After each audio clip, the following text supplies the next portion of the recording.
Oke, selamat siang teman-teman semua.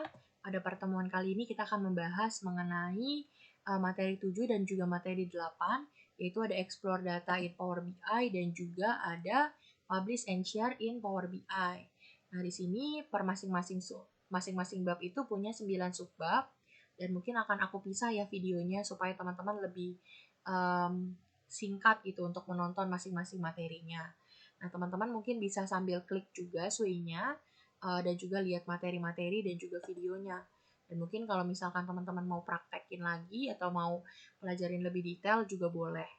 Nah, untuk materi yang 7 dan 8 ini nggak masuk ke praktik yang ada di kuis atau ujian ya teman-teman, tapi mungkin teori aku juga nggak tahu, mungkin akan masuk gitu di materi yang teori gitu.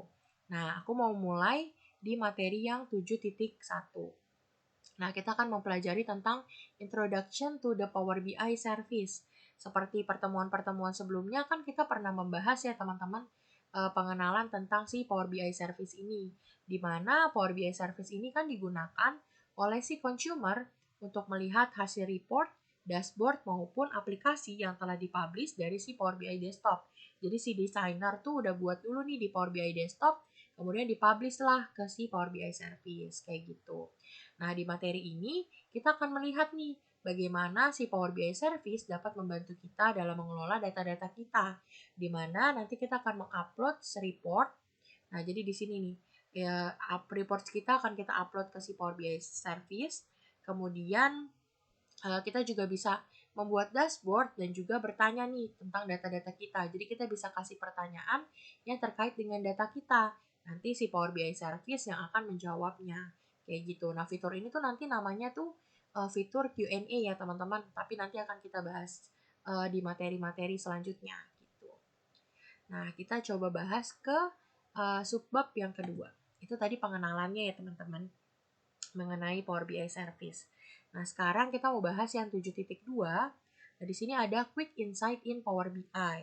Nah, sebelum masuk lebih jauh nih tentang materinya, kita juga harus tahu nih, kira-kira Quick Insight itu apa sih? Gitu kan. Quick Insight itu merupakan salah satu cara yang dapat kita gunakan untuk melihat data outlier atau tren data yang kita punya. Jadi kira-kira sekarang tuh lagi trennya data di perusahaan kita tuh apa sih? Misalkan kayak penjualan tertingginya lagi kayak gimana sih gitu. Jadi kita tuh bisa nih melakukan analisa yang lebih matang lagi tentang data kita kayak gitu. Nah, cara kita buat bikin quick insight ini gimana? Teman-teman bisa ke Power BI Service. Nanti kan tampilannya kayak gini ya teman-teman kalau misalkan kalian buka Power BI Service. Kemudian bisa pilih yang My Workspace ini. Nah, workspace ini tuh isinya data-data yang kita punya teman-teman aksesnya. Kayak misalkan berisi dashboard, report, workbooks, dan juga dataset gitu. Nah, nanti kalau misalkan kita mau bikin si quick insight ini, kita pilihnya yang dataset. Nah, nanti dataset kita pilih deh kira-kira maunya yang mana nih yang mau kita bikin datasetnya gitu. Terus kita klik yang titik 3 ini, kita pilih yang get quick insight gitu. Nah, nanti akan muncul notifikasi seperti ini, teman-teman. Jadi kalau teman-teman udah klik yang Get Quick Insight, akan muncul notifikasi seperti ini. Teman-teman bisa klik yang View Insight. Gitu. Nah, nanti setelah kita melakukan Quick Insight itu, kita akan diarahkan ke visualisasi baru yang terkait dengan data kita. Atau mungkin tren-tren yang emang ada mengenai data kita. Kayak gitu. Nah, kayak gini ya teman-teman contohnya. Jadi dia kayak kasih tahu quick insight dari lab 5 USA tadi. Kan tadi kita pakai data yang USA. Itu ini nih. Itu kayak ada total unit, terus ada total unit variable dan yang lain-lain. Nah, misalkan emang dari data quick insight ini ada yang teman-teman tertarik atau mungkin ini akan membantu perusahaan nih dalam mempermudah analisa bisnis ke depannya. Nah, terus teman-teman mau nanda ini kayak kayaknya ini penting gitu. Nah, teman-teman tuh bisa ngelakuin yang namanya pin visual nih, teman-teman yang ada di pojok kanan atas. Nah, nanti teman-teman tinggal klik aja, terus teman-teman pilih yang pin visual gitu. Nanti sesuai teman-teman kalau misalkan pin visual ini teman-teman tuh bisa disimpan ke dashboard teman-teman masing-masing. Jadi teman-teman bisa sesuaiin kira-kira data-data ini tuh mau ditaruh di dashboard yang mana. Misalkan teman-teman klik nih pin visual, terus nanti teman-teman pilih deh kira-kira mau disimpan di dashboard yang mana. Mungkin dashboard penjualan kayak gitu, mungkin terkait dengan penjualan kayak gitu. Jadi bisa disesuaikan, nggak cuma disimpan di si Quick Insight aja, tapi bisa disimpan ke dashboard teman-teman masing-masing. Gitu. Nah, selanjutnya kita mau bahas mengenai materi 7.3. Nah, di materi 7.3 ini kita mau belajar mengenai create and configure a dashboard. Nah, di sini kita mau belajar nih gimana sih caranya kita membuat dashboard. Nah, caranya kalau misalkan kita mau buat dashboard, itu teman-teman kalau misalkan lagi buka visualisasi kan kayak gini ya teman-teman, di pojok kanannya ada kayak gini. Nah, teman-teman tinggal pilih yang pin visual kayak yang tadi teman-teman. Caranya. Nah, kalau udah teman-teman pilih yang pin visual, nanti akan muncul tampilan seperti ini. Nah, dia akan muncul tampilan pin to dashboard. Nah, di sini kita bisa milih nih, kira-kira kita mau masukin si visualisasinya ini ke dashboard yang emang udah ada atau existing dashboard, atau mau buat dashboard baru. Nah, karena kita di sini mau belajar yang buat dashboard baru, teman-teman bisa pilih yang nanti bisa pilih yang new dashboard gitu ya. Karena kan mau buat yang baru. Terus teman-teman bisa kasih rename-nya nih, misalkan namanya mau apa gitu. Nanti kalau udah, teman-teman bisa klik pin. Nah, kalau udah klik yang tadi, itu tuh nanti akan muncul notifikasi yang akan mengarahkan kita ke dashboard yang udah kita buat, teman-teman. Nah, nanti teman-teman tinggal klik aja go to dashboard gitu.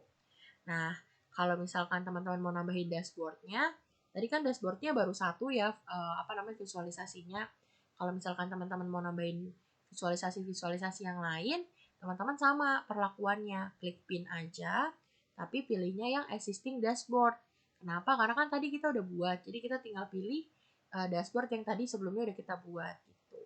Nah, nanti dia akan masuk ke dashboard yang udah kita buat sebelumnya. Kayak gitu deh. Nah, kita juga bisa ubah kayak tampilan-tampilan dari si dashboardnya sesuai dengan yang kita mau, teman-teman. Gitu. Ini caranya tuh teman-teman bisa kayak klik aja edit details gitu. Nanti kita bisa edit tampilan-tampilan ukurannya, kemudian kayak detailsnya, terus kayak judulnya, informasi yang ada di visualisasinya itu bisa kita edit sesuai dengan yang kita mau gitu. Nah, selanjutnya itu kita mau masuk ke materi yang keempat.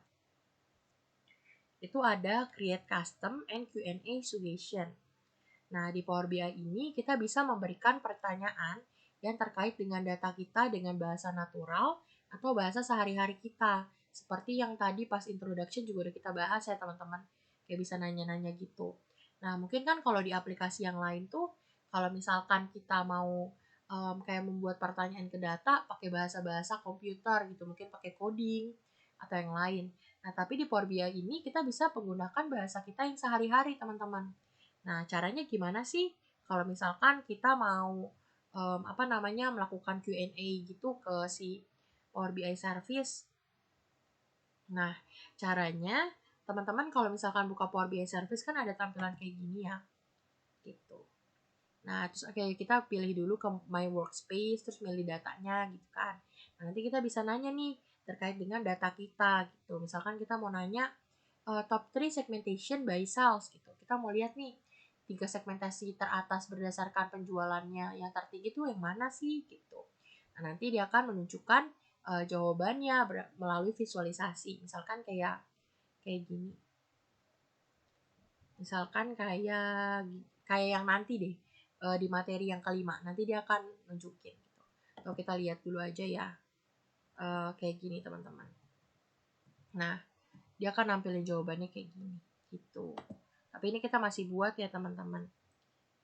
Nah, kalau kita udah buat, nanti dia akan nunjukin pokoknya hasilnya kayak yang tadi tuh. Nah, selain kita bisa nanya di sini, kita juga bisa buat template dari si Q&A ini. Jadi kita nggak terus-terusan ngetik-ngetik terus nih. Nah, gimana caranya? Kita bisa ke bagian My Workspace. Tuh. Nah, terus kita bisa ke si Settings. Nah, nanti kita bisa pilih yang dataset, yang ini. Nah, kita pilih yang fitur Q&A question. Nah, di sini kita bisa masukin deh kira-kira pertanyaannya mau yang mana nih. Gitu. Nah, nanti kalau misalkan udah, kita tinggal apply aja. Kalau misalkan udah apply, nanti pertanyaannya akan masuk terus di sarannya gitu, di suggestionnya si Q&A. Jadi kita nggak perlu ngetik-ngetik terus-terusan ya teman-teman. Gitu. Nah, terus kita mau masuk materi yang kelima nih. Gimana cara nanyanya gitu kan. Nah, ini materi yang kelima itu ada ask question of your data with natural language. Nah, terkadang kan kita lebih mudah ya teman-teman buat memperoleh jawaban mengenai data kita dengan menggunakan fitur Q&A yang terdapat di dalam Power BI. Daripada kita harus bikin visualisasi lagi gitu. Jadi kayak nanya aja langsung. Jadi lebih mudah nih nentuinnya, oh data ini mendingan visualisasinya ini ya gitu. Jadi lebih mudah pakai Q&A kayak gitu. Nah, dalam menggunakan Q&A ini, kita dapat mengeksplor data kita dengan bahasa kita yang sehari-hari, yang seperti udah aku bilang sebelumnya. Nah, nanti kita akan memperoleh jawabannya itu dalam bentuk visualisasi, bisa dalam bentuk grafik, kemudian bisa dalam bentuk chart, atau yang lain sebagainya. Nah, ini caranya kayak gini, kayak yang tadi, teman-teman ada question box, terus teman-teman bisa klik, teman-teman nulis aja deh pertanyaan kayak gimana. Nah, misalkan di sini kita pakai contoh pertanyaannya tuh, what are the total units by region? Nah, kita akan lihat nih, berapa sih total unit berdasarkan masing-masing regionnya. Kayak misalkan sentral gitu, sentral ada berapa nih, kayak gitu. Nanti bisa kita lihat jumlah total unitnya ada berapa. Jadi langsung ditampilin jawabannya berdasarkan si visualisasinya, kayak gitu. Tahu dia juga bisa menampilkan pertanyaan-pertanyaan lain nih yang mungkin udah kita saja sebelumnya gitu, yang udah kita bikin, atau mungkin visualisasi atau mungkin menampilkan pertanyaan-pertanyaan yang terkait dengan data kita gitu yang buat dijadikan sebagai si visualisasinya kayak gitu. Nah ini deh, jadi kita bisa buat si Q&A itu di si Microsoft Power BI. Selanjutnya yang keenam itu ada share dashboard with your organization. Nah, di dalam Power BI ini kita dapat apa ya? Dapat membantu kita untuk membuat data gitu kan, mencari data, mengumpulkan model, terus membuat report dan juga visualisasi. Nah, fitur ini tuh sangat berguna ketika kita ada di dalam perusahaan atau di dalam sebuah organisasi. Apalagi data tersebut tuh bisa kita bagikan kepada orang-orang yang terkait dengan data tersebut. Pasti data itu bakal jauh lebih efisien ya, bisa membantu pekerjaan mereka juga. Nah, gimana sih caranya kita mau share dashboard kita nih ke para rekan kerja kita yang ada di organisasi gitu. Nah, caranya kita bisa pilih aja nih dashboard mana yang mau kita dashboard mana yang mau kita share gitu. Nah, kalau udah kita pilih, misalkan ini kan kita pilih di Marketplace, kita pilih yang lab 5 ya. Terus kita tinggal klik yang share aja gitu. Nah, kalau misalkan udah kita klik yang share, itu kita bisa masukin email dari partner kita kayak gini tampilannya. Jadi nanti dia akan muncul nih kalau kita udah share dashboard, dia akan muncul tampilan kayak gini. Kita bisa masukin emailnya atau mungkin mau dikasih tambahan message nih. Pesannya ke mereka apa ya kayak gitu. Nah, kita juga bisa atur siapa aja nanti yang bisa ngelihat dashboard kita. Itu caranya kita bisa klik titik 3 di dashboard kita ya. Terus kita klik yang manage permission. Nah, di sini kita bisa lihat siapa aja sih yang bisa akses dashboard kita. Kayak gitu. Kemudian kita mau masuk ke yang 7.7. Di sini ada display visual and tiles in full screen. Nah, kadang kan kita kalau misalkan mau membuat visualisasi gitu ya, kita tuh suka ngeliatnya terlalu kecil gitu kan. Kalau misalkan mau masukin yang banyak-banyak. Nah, di sini kita dapat melakukan expand atau fokus ke si visualisasi kita. Caranya itu kita bisa klik visualisasinya, terus kita pilih yang ada titik 3 di pojok kanannya itu, kemudian kita pilih yang open in focus mode. Ini sebenarnya masih mirip sama yang Power BI desktop ya teman-teman.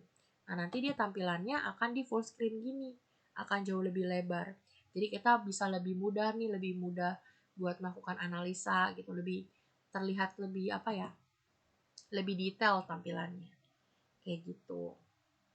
Nah, kalau misalkan kita udah udah nggak mau lihat lagi nih fokus mode-nya, itu kita bisa exit aja sih fokus mode-nya gitu. Terus di 7.8 kita akan belajar mengenai edit tile details and add widgets, di mana setelah kita membuat dashboard ini, kita bisa memformat atau mengedit visualisasi atau dashboard kita gitu. Nah, caranya kita bisa pilih lagi visualisasinya, kemudian kita pilih titik 3, kita pilih yang edit details. Kayak gini. Nah, nanti kita bisa lakuin format nih atas dashboard kita itu. Kita bisa ganti judulnya, subjudulnya, dan yang lain-lain. Kayak gitu. Nah, kita juga bisa nambahin foto atau juga teks di dalam dashboardnya. Nah, caranya gimana? Caranya masih sama kayak yang tadi, kita klik titik 3 di pojok kanan atas di visualisasi kita, terus kita klik yang edit, add tile, kemudian ya edit, terus kita tambahin yang add tile, kita pilih yang mana nih medianya yang mau kita mau masukin image kah, teks, video, ataupun yang lainnya. Kayak gitu. Nah, untuk materi yang terakhir itu ada 7.9. Di 7.9 ini kita mau membahas mengenai get more space on your dashboard. Nah, mungkin seringkali kan kita kalau buat visualisasi suka kepenuhan ya teman-teman. Karena kan kanvasnya kecil gitu, udah gak muat lagi nih buat nambahin visualisasinya. Nah, supaya hasil visualisasinya nggak kelihatan kecil, karena kan banyak visualisasi yang udah dimasukin, pasti bakalan kelihatan kecil ya. Nah, kita bisa memperbesarnya dengan menggunakan fitur full screen mode gitu. Nah, caranya kayak yang tadi ya teman-teman. Teman-teman bisa klik yang kayak gini nih yang kayak ada di YouTube. Itu teman-teman tinggal klik, nah nanti dia akan memperbesar gitu buat jadi full screen-nya. Atau kita juga bisa melakukan yang namanya hide navigation pen gitu. Nah, kayak gitu. Nanti kalau misalkan navigation-nya udah kita hide, tampilan kanvasnya itu bisa full screen gitu. Jadi kita nggak yang full semuanya ada navigation pen-nya gitu ya ininya. Ini bisa diklik aja. Jadi lebih lebar tampilan dari kanvasnya. Nah, sekian materi untuk pertemuan kali ini. Untuk materi yang ketujuh, teman-teman bisa menyaksikan lagi materi yang ke-8 di video selanjutnya. Terima kasih teman-teman.